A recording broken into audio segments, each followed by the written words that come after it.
Hi hello வணக்கம் நான் தான் chef Deena. Welcome back to chef Deena's kitchen. நம்மளோட சேனல் இன்றைக்கி சூப்பராக இந்த டொமேட்டோ பப்பு எப்படி பண்ணுறது ஒரு ஆந்திரா ஸ்டைலில் பண்ணியிருக்கோம். ஒரு சூப்பரான ஸ்டைல், ரொம்ப ஒரு ஈஸியான மெத்தட். ஜஸ்ட் லைட்டாக இன்றைக்கி நிறைய பேர் வேக வைக்கும்போது வெறும் தாளை வேக வச்சுட்டு அப்புறம் தாளித்து கொட்டுவாங்க. ஆக்சுவலாக அப்படி வேண்டாம். நான் இந்த மாதிரி பருப்பு வேக வைக்கும்போது தக்காளிலாம் போட்டு ஒரு ஈஸியான ஸ்டைல் சொல்லி கொடுத்துருவோம். ஒரு டேஸ்ட்டாகவும் இருக்கும். ஸோ கண்டிப்பாக ட்ரை பண்ணி பாருங்கள். இப்போ இந்த ப்ரிப்பரேஷன் தேவையான பொருட்கள் நம்ம என்னென்னு பார்த்தலாமா?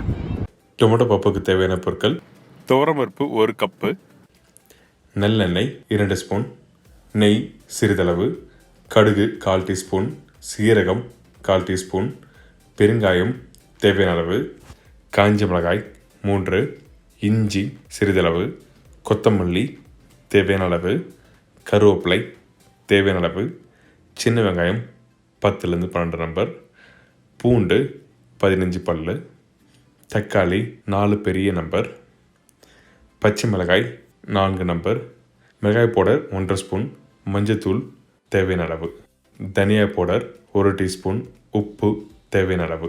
இதாங்க இந்த ப்ரிப்பரேஷன் தேவையான பொருட்கள். இப்போது இங்கே துவரம்பருப்பு நல்லா வாஷ் பண்ணி எடுத்து வச்சுருக்கேன். இதில் ஃபஸ்ட்டு ஒரு 6 வெங்காயம் கட் பண்ணி போட்டிருக்கோம். கருவேப்பிலை, பச்சை மிளகாய், பூண்டு, கொத்தமல்லி, இஞ்சி இது எல்லாத்தையும் ஒன்றா கட் பண்ணி போட்டிருக்கோம். இதுக்கப்புறம் பெரிய தக்காளி 3 தக்காளி இதில் ஆட் பண்ணுறேன். தக்காளி ஆட் பண்ண பிறகு இந்த 1 கப்பு துவரம்பருப்புக்கு நம்ம என்ன பண்ணால் ஒரு 4.5 கப் அளவுக்கு தண்ணி வைக்கிறோம். மஞ்சத்தூள், மிளகாய் பவுடர் ஒரு பெரிய டீஸ்பூன் அளவுக்கு நான் அதில் ஆட் பண்ணியிருக்கேன். இப்போது இதில் இந்த பச்சை மிளகாய் எல்லாத்தையும் நல்லா மிக்ஸ் பண்ணிவிட்டு நல்லா வேக வைக்கிறோம். வேக வச்ச பருப்பு தான் இந்த பருப்பு. இந்த பருப்பு இது மாதிரி நல்லா வேக வைக்கணும். 5லேருந்து 6 விசில் நல்லா விடுங்க. அப்போ தான் அந்த பருப்பு நல்லா ஸ்மாஷ் ஆகி வரும். அதாவது ஒரு 98% அளவுக்கு நல்லா ஸ்மாஷ் ஆகிருக்கணும். அதுக்கு பிறகு இதை தாளிச்சு இப்போ கொட்ட போகிறோம். இப்போ இந்த மண்சட்டியில் நல்லெண்ணெய் ஒரு 2 ஸ்பூன் நல்லெண்ணெய் ஆட் பண்ணியிருக்கோம். கடுகு, சீரகம்,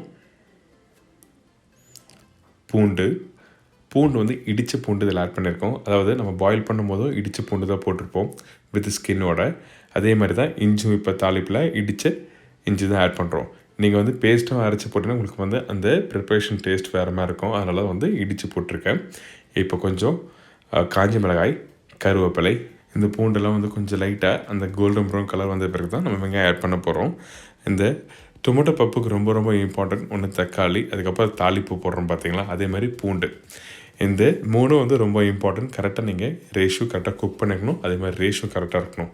இப்போ இந்த சின்ன வெங்காயம் லைட்டாக ஒரு 4 வெங்காயம் கட் பண்ணி வச்சுருக்கேன். சின்ன வெங்காயம் ஆட் பண்ணியிருக்கோம். பச்சை மிளகாய் ஆட் பண்ணியிருக்கேன்.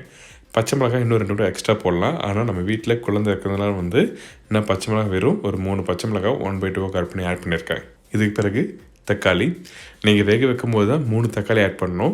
இந்த தாளிப்புக்கு 1 தக்காளி போட்டால் போதும், ஒரு சின்ன தக்காளி அளவுக்கு. ஏன்னா தாளித்து கொட்டும் போது நீங்கள் தக்காளி அதிகமாக இருந்ததுன்னா இன்னும் குவான்டிட்டி அதிகமாகும் போது உங்களுக்கு அந்த புளிப்புத்தன்மை அதிகரிக்கும். அதனால தான் வேக வைக்கும் போது தக்காளி நீங்கள் போட்டு நல்லா 3 தக்காளி போட்டு நல்லா வேக வச்ச பிறகு தாளிப்புக்கு 1 தக்காளி போட்டால் போதும்னு சொல்கிறேன். இப்போ திருப்பி கொஞ்சம் லைட்டாக உப்பு போட்டிருக்கோம்ல. இதுக்கப்புறம் மஞ்சத்தூள், மிளகாய் பவுடர் 1/2 டீஸ்பூன்,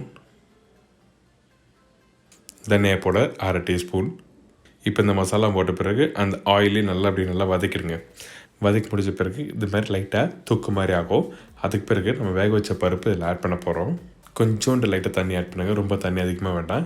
கொஞ்சம் தண்ணி ஆட் பண்ண பிறகு அந்த கிரேவி நம்ம ரெடி பண்ண அந்த மசாலா பார்த்தீங்களா, அந்த மசாலா ஒரு கொதி வந்த பிறகு தான் அந்த பருப்பு ஆட் பண்ணணும். அப்போ தான் உங்களுக்கு அந்த பச்சை வாசனை, அந்த காரத்தோட தன்மை எல்லாமே உங்களுக்கு கரெக்டாக கிடைக்கும்.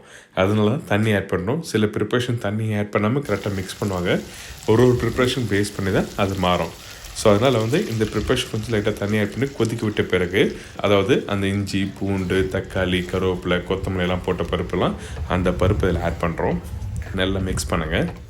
கொஞ்சம் தண்ணி தேவையான அளவுக்கு தண்ணி ஆட் பண்ணிவிட்டு நல்லா மிக்ஸ் பண்ணி ஒரு கொதி விட்டு இருக்குன்னா இந்த பப்பு ரெடி. அதாவது டொமேட்டோ பப்பு ஆல்வேஸ் திக்காக தான் இருக்கணும், தண்ணியாக இருக்கக்கூடாது. நம்ம வீட்டில் இந்த தாளித்த பருப்புலாம் பண்ணும்போது கொஞ்சம் லைட்டாக தின்னாக வைப்பாங்க.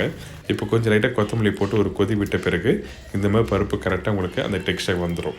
இதுக்கு பிறகு இப்போ நம்ம திருப்பியும் லைட்டாக தாளிப்பு போட போகிறோம். அதாவது நெய்யில் ஆட் பண்ணுறோம். இந்த நல்லா சூடாக இருக்க நெய்யில் திருப்பி இடித்த பூண்டு, அதுக்கு பிறகு கொஞ்சம் லைட்டாக கருவேப்பிலை, பெருங்காயத்தூள் இதெல்லாம் போட்டு அந்த ரெடி பண்ணி வச்சுருக்க டொமேட்டோ பப்பில் ஜஸ்ட் லைட்டாக மிக்ஸ் பண்ணி எடுத்து சர்வ் பண்ணால் ஒரு அருமையான டொமேட்டோ பப்பு ரெடி. நீங்கள் இந்த ப்ரிப்பரேஷன் நல்லா ரைஸோடு சாப்பிட்டீங்கன்னா ரொம்ப சூப்பராக இருக்கும். அது பர்டிகுலராக நீங்கள் ரைஸ் மட்டும் இல்லாமல் நீங்கள் தோசை, இட்லியோட சாப்பிட்டா ரொம்ப நல்லாயிருக்கும். கண்டிப்பாக வீட்டில் ட்ரை பண்ணி பாருங்கள். ஒரு சூப்பரான ஒரு அருமையான இந்த டொமேட்டோ பப்பு. எனக்கு இந்த தக்காளி பப்பு எப்படி பண்ணுறது எல்லாருக்கும் ஈஸி தெரிஞ்சிருக்கும். கண்டிப்பாக வீட்டில் ட்ரை பண்ணி பாருங்கள். இதே மாதிரி நாளைக்கு இன்னொரு சுவையான சூப்பரான ப்ரிப்பரேஷன் சந்திக்கிறேன். பாய்.